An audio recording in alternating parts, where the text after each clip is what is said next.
Oke, assalamualaikum warahmatullahi wabarakatuh. Kali ini saya akan menjawab pertanyaan-pertanyaan yang masuk ke kolom komentar saya. Masih banyak yang mungkin belum paham tentang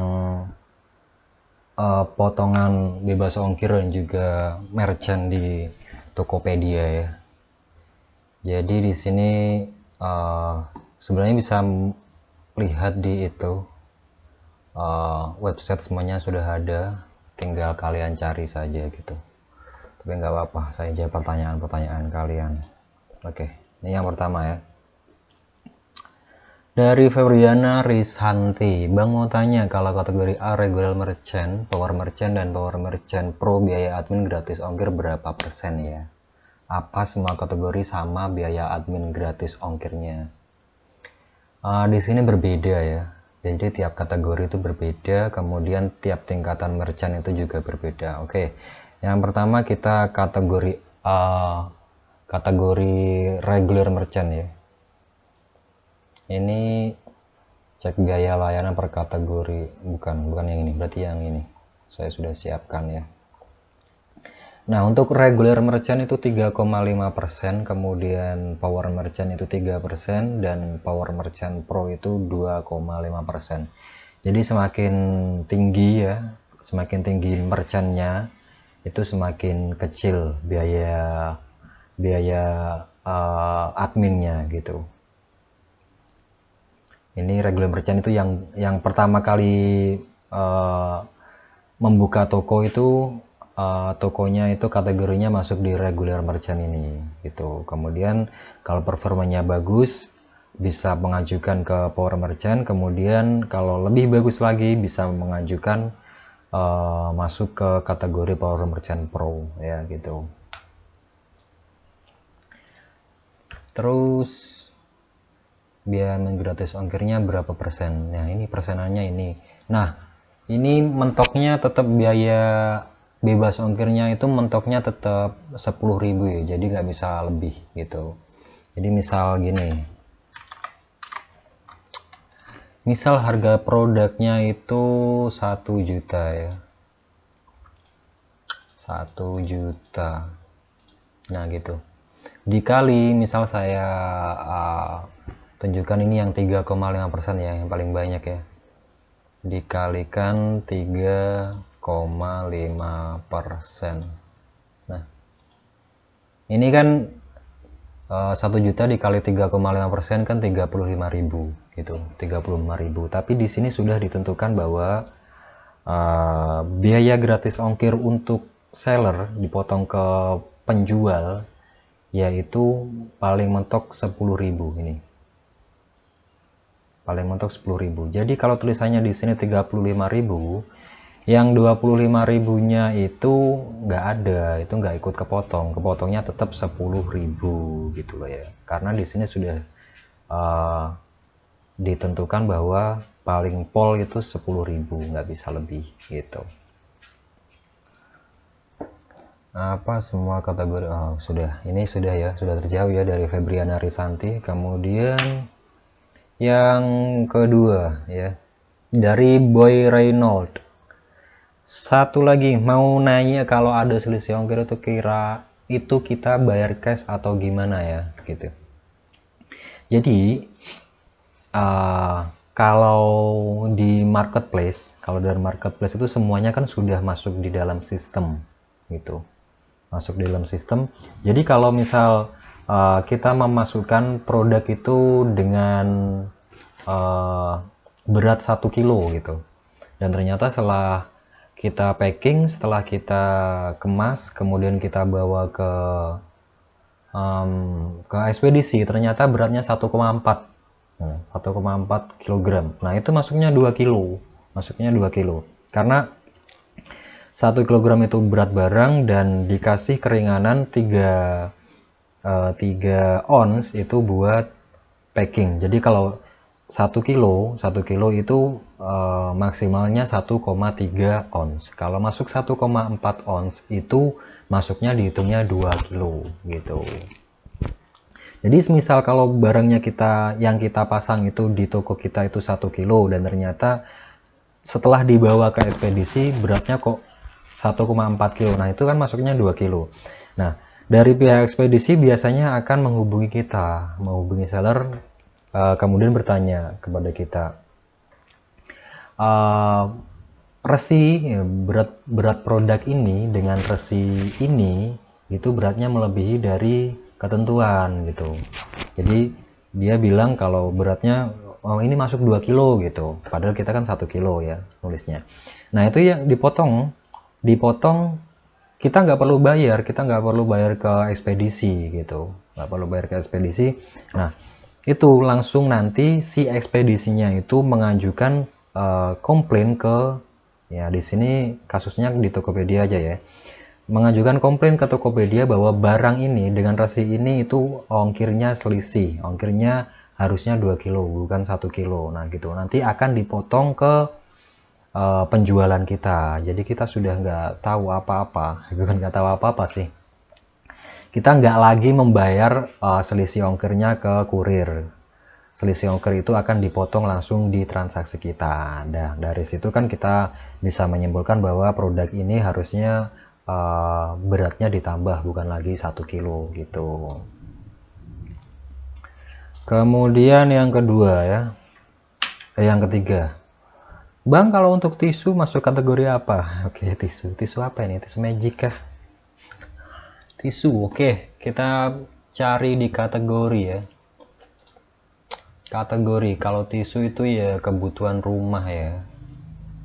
Nih, kategori apa? Masuk di kategori apa? Kategori grup A, B, C, D atau apa?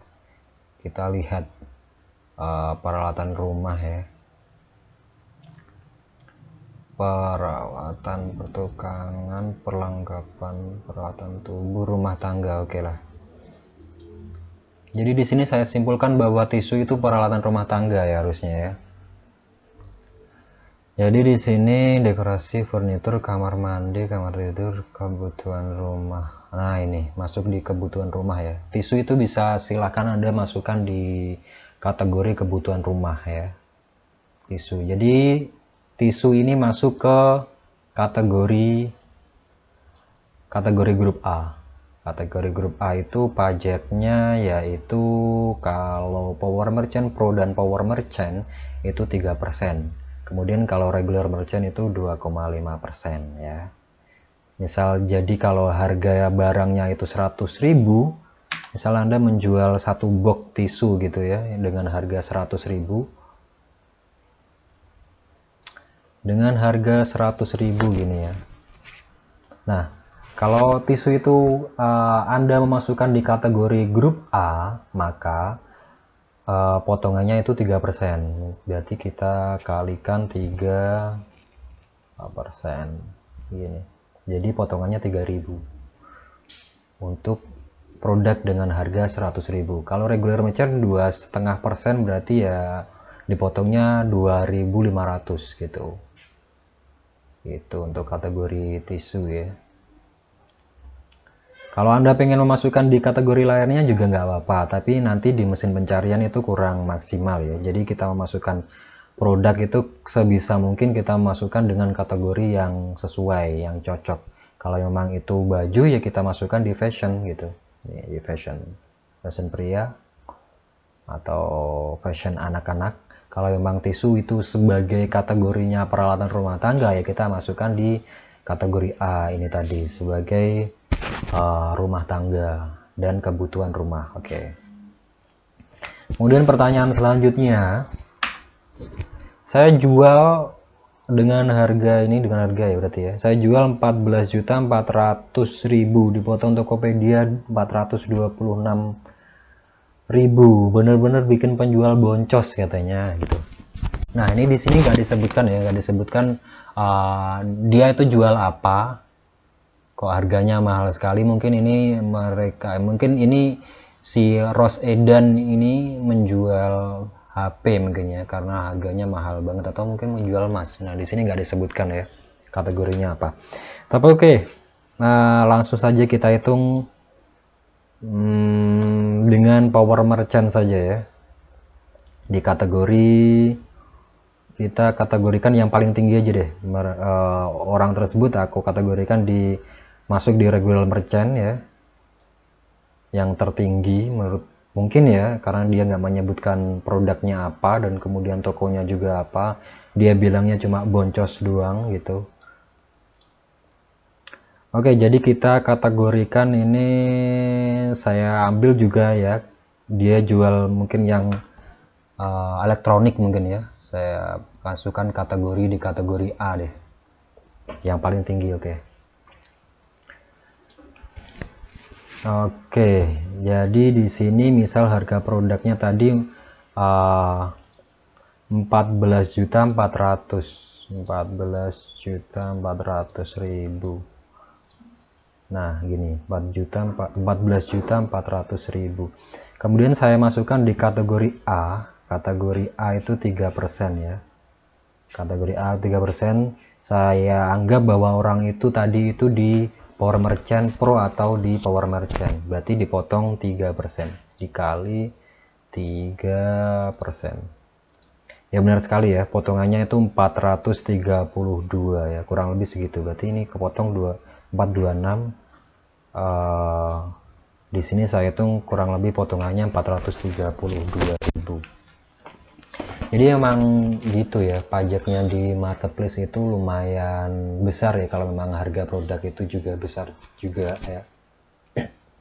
Jadi ketika Anda menjual produk di marketplace, ketika Anda memasang harga di marketplace, sebisa mungkin Anda itu menghitung labanya, laba bersihnya tuh berapa gitu. Kalau memang potongannya 432.000 dari harga 14.400.000 tadi itu ya, 14.400.000, ya sebisa mungkin Anda mencari keuntungan di atas ini gitu. Misal kita mencari keuntungannya 500.000 ya, 500.000 gitu. Berarti 500.000 ntar dipotong 432. Nah, hasilnya itu hasil bersihnya. Kita harus benar-benar menghitung, bukannya boncos, tapi memang ya itu sudah ketentuan dari marketplace-nya ya, ketentuan dari sana. Kita menjual produk di marketplace dengan platform di platformnya Tokopedia ya, kita ya mau tidak mau harus mengikuti aturannya di situ. Kalau nggak mau ya silahkan menjual di tempat lain gitu. Oke gitu. Oke, yang berikutnya ada nggak? Oh sudah ya. Oke, sudah 4 ya. Oke, mungkin kalau ada yang ditanyakan silahkan bertanya di kolom komentar ya. Nanti akan saya jawab. Oke, terima kasih sudah menyaksikan. Wassalamualaikum warahmatullahi wabarakatuh dan bye-bye.